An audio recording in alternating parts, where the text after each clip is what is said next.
the US Treasury Department revealed the extensive role by the Chinese money laundering network in helping Mexican drug cartels launder proceeds from the sales of illegal drugs in the US.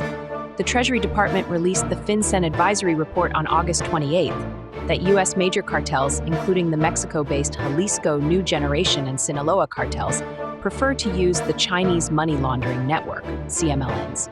The report said this is in part due to the speed and effectiveness of CMLN's money laundering operations, as well as their willingness to absorb financial losses and assume risks for the cartels and other clients. The Mexican cartels would sell the U.S. proceeds from the sales of the illicit drugs to the CMLNs due to restriction in depositing large amounts of U.S. dollar and buy pesos equivalent. The cartels then deposit the pesos in Mexican financial institutions. The CMLNs sell the U.S. dollars to Chinese businesses or Chinese citizens seeking to bypass the strict foreign currency control by Beijing for Chinese currency. The U.S. dollars will be deposited in U.S. banks in the interim to facilitate the sales.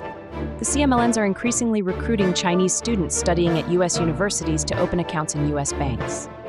The illicit drug fentanyl has killed hundreds of thousands of U.S. citizens, according to the U.S. Select Committee on the Chinese Communist Party, CCP. The committee revealed that 97% of the precursor of fentanyl is produced in China, and the CCP has been subsidizing the production of the precursor since 2018. The drug is manufactured in Mexico and smuggled in the U.S. by the drug cartels. U.S. President Donald Trump has imposed a 20% fentanyl tariff on China for failing to control the flow of the drug in the U.S.